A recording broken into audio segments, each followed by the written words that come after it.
oficialmente. Bom dia a todos, meu nome é Leandro e a matéria é Ciências. Atenção pessoal do sexto ano, hoje é aula de revisão. Então é o seguinte, todo esse material que eu vou apresentar hoje, eu já passei de forma ainda mais abrangente nas aulas anteriores. Então você pode estar acessando as outras aulas no eClass, tá bom? Hoje eu vou passar meio que só superficialmente mesmo, até porque é revisão, sabendo que semana que vem vocês estarão fazendo a prova de ciências, pois teremos a semana de prova. Então, vem comigo, vem aqui acompanhar os slides para a gente poder revisar os assuntos de hoje. Lembrando que na nossa prova vai cair dois assuntos. O primeiro é esse que está aqui no slide, o sistema nervoso. E o segundo é sobre drogas. Então vamos lá, sem mais demora. Primeiro que o sistema nervoso é formado pelo tecido nervoso, que a gente já estudou também. E a principal célula se chama neurônio. Está aqui, neurônio. Aqui você está vendo o neurônio, e o neurônio ele tem três partes principais. Eu acho que você lembra disso, né? Quais são as três partes do neurônio? Dendritos, corpo celular, que é essa parte com núcleo, e esse prolongamento aqui se chama axônio. Então, dendritos, corpo celular e axônio são as partes do neurônio.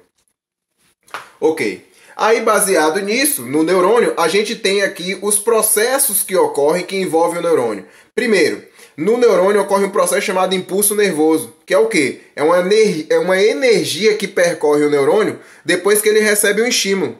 E o objetivo é o quê? É justamente fazer com que esse neurônio ele consiga se comunicar com outra célula. Então é transmitir informações. O sentido do impulso nervoso. Sempre, gente, a energia dentro do neurônio, ela começa nos dendritos, passa no corpo celular e vai para o axônio. Então esse é o sentido, nunca o contrário, tá bom? Aí o que acontece aqui? Quando a energia chega ao final do neurônio, o que acontece quando a energia atravessa o corpo do neurônio todinho? Aí na ponta dele ele libera substâncias chamadas neurotransmissores, que são proteínas especiais. Então, essa liberação de um neurônio para outro dessas substâncias é isso que a gente chama de comunicação entre as células, tá bom? E sinapse é justamente essa região de contato entre os dois neurônios. É na sinapse que ocorre a liberação dos neurotransmissores. Aí tem uma imagem para exemplificar tudo isso. Então aqui vocês estão vendo, ó, dois neurônios. Então, ó, a energia passa aqui no dendrito, corpo celular e axônio. Quando chega aqui na ponta, os axônios liberam os neurotransmissores nessa região de contato entre os dois neurônios. Essa região se chama sinapse, tá aqui o nome. Então os neurotransmissores são liberados aqui. Aí eu peguei essa imagem e ampliei e coloquei ela grandona aqui, ó. Aí vocês estão vendo aqui, ó, o axônio de um neurônio e o dendrito de outro. E aqui vocês estão vendo o espaço. E aí vocês estão vendo essas bolinhas sendo liberadas de um neurônio para o outro. Que são essas bolinhas? Proteínas especiais. Chamadas de quê? De neurotransmissores. Então é assim, gente, que as células se comunicam. Tá bom?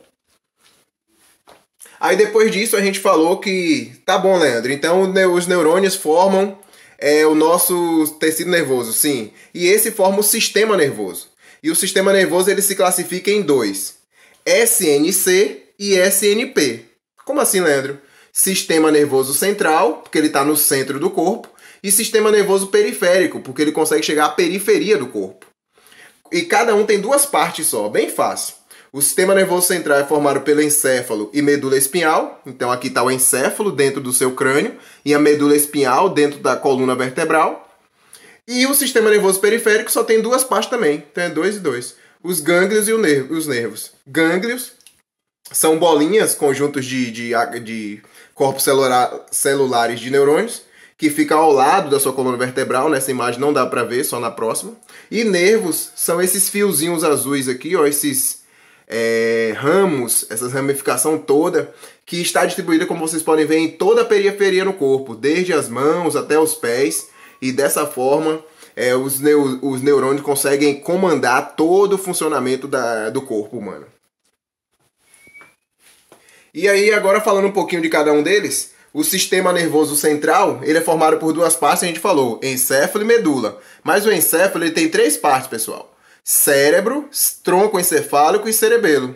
Então tá aqui o cérebro, que é a maior parte do seu encéfalo. Na parte de trás você tem o cerebelo. E nessa região intermediária aqui você tem o tronco encefálico. Então essas são as três partes do sistema do encéfalo, que faz parte do sistema nervoso central. E descendo aqui embaixo, você tem a segunda parte, que é a medula espinhal, que ela vem até ela não para aqui não, ela continua, vai até lá embaixo a sua bacia, tá bom? Então esse é o sistema nervoso central, e aqui vocês podem encontrar a função de cada um deles.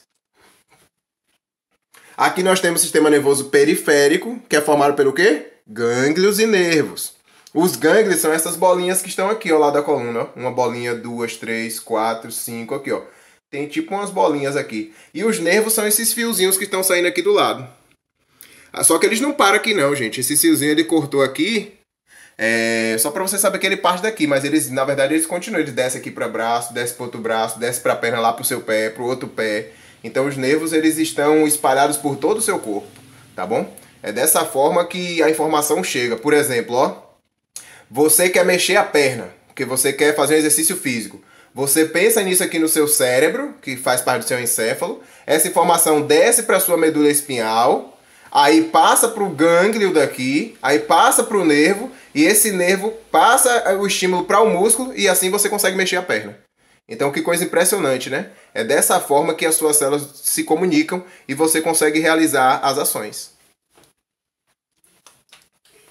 Aí aqui nós temos as 3 funções do sistema nervoso, gerais, né? O sistema nervoso ele tem função sensitiva, por quê? Porque ele percebe as variações do meio externo. Ele tem função integradora, porque ele que analisa as informações que acabam chegando até hoje. E ele tem função motora, porque é ele que promove a movimentação, ele que promove a resposta, ele que promove a atitude do corpo depois que ele recebeu a informação, interpretou a informação, agora ele emite uma resposta. Então são as 3 funções, não se esqueça: sensitiva, integradora e motora. Então aqui, pessoal, nós estamos encerrando a primeira parte da prova, que é sobre o sistema nervoso. Agora a gente vai para a segunda parte da prova, que é o capítulo 9 do livro de ciências, sobre substâncias nocivas à vida. São substâncias, né, gente, que são perigosas. E aí, o primeiro slide eu trouxe para vocês, no outro eu trouxe 3, né, conceito de drogas, mas eu falei que todos têm o mesmo sentido. O que são drogas?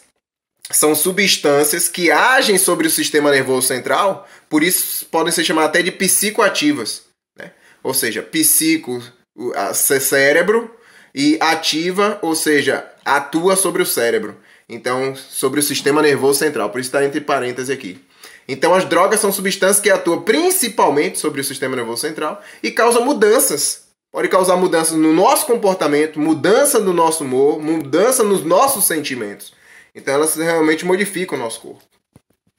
Aí aqui vem a primeira classificação de drogas, que é com relação à legalidade. Com relação à legalidade, vocês não podem esquecer isso aqui. As drogas se classificam em lícitas e ilícitas.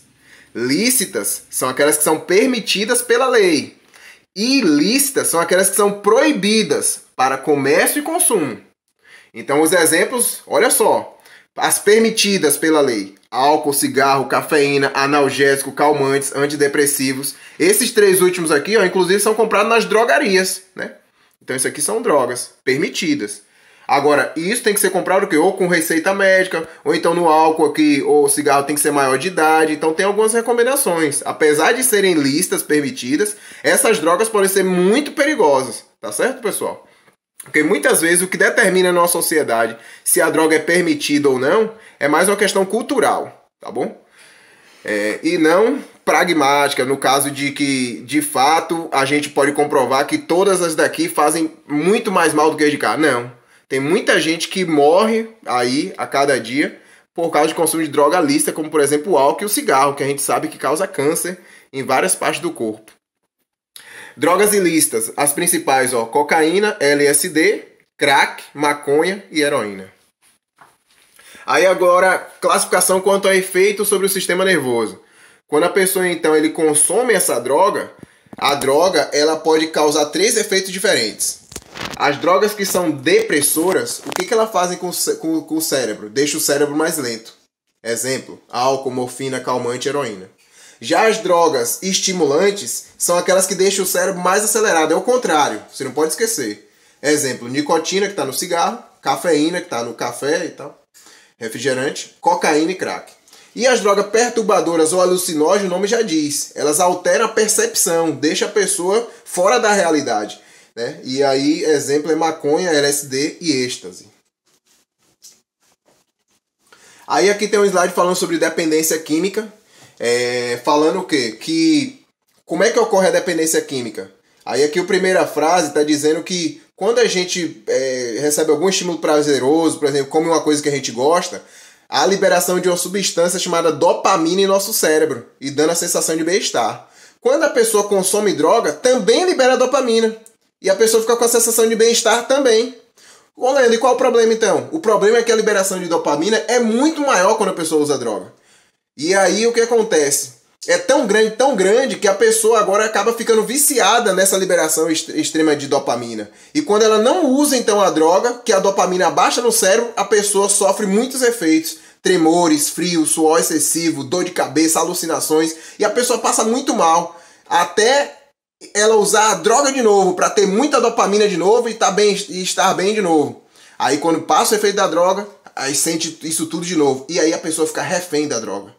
Para o resto da vida, para ela ter agora prazer, bem-estar, ela fica dependente da droga. Esse é um grande problema. Aí aqui tem esse slide fazendo essa comparação entre os estímulos naturais e o artificial. O natural é quando você come algo que você gosta, por exemplo. E o artificial é quando você consome drogas. Então quando você come algo, né, que você gosta, que o seu cérebro foi programado para isso, você acaba liberando dopamina da maneira certa, na quantidade certa, e você se sente bem, você fica feliz. Agora, quando você consome drogas, aí a liberação de dopamina é exagerada, seu cérebro fica desequilibrado, destrói a sua saúde, afeta suas relações com sua família, com seus amigos e acaba com tudo. Então, realmente é bem diferente. Aí aqui eu trago para vocês os fatores determinantes dos efeitos das drogas. Esse ponto aqui também é importante. São 3 pontos, ó. As drogas, elas vão atuar no corpo da pessoa, mas a forma que ela vai atuar varia. Por quê? Primeiro, por causa da característica biológica do indivíduo. Ou seja, cada ser humano é único. Tem um ser humano que, se ele usar a mesma quantidade de droga do outro, ele pode morrer e o outro não. Ele pode passar muito mais mal e o outro passar mal, mas menos. Por que isso? Porque a forma que a droga interage no corpo dele é diferente como interage no outro corpo. Tá bom? Segundo ponto, o tipo de droga. Tem droga que causa deixa o cérebro mais lento, a gente já viu, e outra deixa o cérebro mais acelerado. Então o tipo de droga pode gerar reações diferentes, porque as drogas são de substâncias diferentes. As drogas não são todas iguais. E o terceiro é a quantidade consumida. Claro, se uma pessoa consome mais droga do que outra, os efeitos devem ser maiores do que a outra pessoa que consumiu menos. Aí aqui estão os 4 motivos, de acordo com as pesquisas, por que as pessoas usam drogas, né? Tem gente que usa droga para poder combater a depressão e o isolamento, porque está sentindo muito triste, quer uma alegria e tal. Aí tem gente que usa a droga porque tem problemas em casa e quer fugir desses problemas usando a droga para ter um momento ali de bem-estar. Tem outras pessoas que usam droga por causa da pressão dos amigos. Os amigos falam, que todo mundo usa, você tem que usar também. E tem gente que usa a droga por curiosidade, quer saber como é essa sensação, como é o que vai sentir. Então esses são os 4 principais motivos, de acordo com as pesquisas, por que as pessoas entraram nesse mundo das drogas. E aí depois, a maioria delas tentou sair e não conseguiu. Então, gente, nenhum desses motivos realmente deve nos fazer levar drogas. Se a gente passar por algum desses problemas aqui, ó, a gente precisa saber que as drogas não é a solução para a nossa vida. Jamais, nunca. Pelo contrário, vai causar mais problemas e mais males. E aí tem um adicional aqui, um apêndice que eu coloquei no outro slide, que é sobre o açúcar. Que o açúcar, entre aspas, é uma droga no sentido seguinte. Claro, ele tem uma função positiva, que ele fornece energia para o nosso corpo. Mas se ele for consumido em excesso, ele pode causar cárie, diabetes, obesidade. Então, assim, atrapalha o sistema imunológico. Então, o açúcar em excesso, ele também é prejudicial ao nosso corpo. A gente precisa evitar. Aí aqui eu trago uma série de cuidados que a gente precisa ter com o nosso corpo e nossa mente, né? Tá aqui, ó, não se envolver com drogas. Porque, assim, a gente tá falando aqui do sistema nervoso, que as drogas alteram o sistema nervoso. Então, a nossa mente só vai estar saudável se a gente não se envolver com drogas. Aí tem que respirar ar puro. Se você enfrentar situações difíceis, procurar uma ajuda, você não ficar só para você com esse problema, você tem que compartilhar, quem sabe até com um psicólogo, com um profissional. Jamais usar medicamentos sem orientação médica, porque o medicamento é droga. Aí uma droga que o médico passou para o seu vizinho não serve para você, porque tem que saber como é a característica daquela pessoa, qual o peso daquela pessoa, qual a idade daquela pessoa. Então a gente não pode se automedicar. As drogarias vendem drogas, mas desde que seja com receita. Você tem que comprar de acordo com o que o médico passou para você. Dormir no mínimo 8 horas por dia, gente, isso é muito importante para a gente ter uma mente saudável. Uma alimentação saudável, com menos frituras e gorduras, mais verduras. E ter um momento de lazer, não é só, né? Momento de estudar, tem que ter, mas tem que ter momento de brincar também. Beber muita água, claro, e confiar em Deus. Falar nisso, vou até beber uma aguinha, viu? Mas vamos lá, vamos terminar aqui. Outras substâncias prejudiciais à vida foram classificadas de acordo com o GHS, não esqueça essa sigla, hein? GHS, Sistema Global Harmonizado de Classificação e Rotulagem de Produtos Químicos. E aí tem aqui alguns símbolos para vocês verem de indicativos de substâncias que podem ser perigosas, que podem causar uma explosão, que pode causar um incêndio, que pode causar uma queimadura, que pode causar uma corrosão, que pode causar uma destruição do solo e morte de plantas. Então aqui são categorias do GHS que a gente tem que ficar atento a essas plaquinhas aí, quando a gente vê. E para encerrar, produtos que a gente pode ter na nossa casa, que podem ser perigosos. Vocês estão já lendo aí, a água sanitária, você sabe que ela pode causar destruição das células do seu sistema respiratório, tá bom? Isso é muito perigoso, você pode até desmaiar. A benzamida que está lá em repelente de inseto, então você tem que apertar e não pode ficar cheirando esse produto. O formol que é encontrado aí em alguns cosméticos, sabão, ele é permitido uma pequena porcentagem. A gente tem que ter cuidado para saber se não está usando demais, porque pode causar até o câncer. E soda cáustica, que é um produto que algumas pessoas têm em casa para poder desentupir pias e tal. E aí se você vê lá o vasinho dentro da sua casa e quer pegar, quer botar a mão, pode causar queimaduras graves na sua mão e na sua pele, irritações do seu sistema respiratório e até mesmo a morte. Então aqui eu tenho as imagens desses produtos. Aqui está a água sanitária, aqui está o repelente. Aqui é um produto usado para fazer da escova progressiva, né? O cabelo aí das mulheres. E ele pode ter formol, então tem que ter cuidado. E aqui está a soda cáustica. Então, pessoal, quando vocês verem os produtos aí na casa de vocês de limpeza e tal, não vá colocando a mão não, tá bom? Não vá cheirando logo não. Pergunte aos seus pais, tenha cuidado. Porque esse produto aqui mesmo, soda cáustica, se você abrir aqui e colocar a mão aqui, ele já vai queimar a sua mão. Então a gente tem que ter cuidado com esses materiais, tá bom? Então a gente vai encerrando por aqui, vamos voltar aqui para mim. Então, pessoal, hoje vocês viram que foi uma revisão aqui rapidinha. Eu trouxe para vocês os principais pontos que vão ser abordados aí na sua prova. Isso mesmo, a prova são 10 questões de marcada, letra A até letra E. E os pontos principais foram abordados aqui nesse slide de revisão, tá bom? E aí, mas você tem o capítulo 8 do livro de ciências, tem a partezinha de sistema nervoso. E o capítulo 9 que fala sobre substâncias nocivas à vida, questão de drogas. Então vocês têm esse livro aí para poder estudar. Vocês têm também um resumo digitado, eu digitei direitinho, o resumo tá lá no Eclass, vocês podem ler também para completar os seus estudos, tá bom? Então a gente fica por aqui, até a próxima, boa prova, um grande abraço para você. Tchau, tchau, pessoal.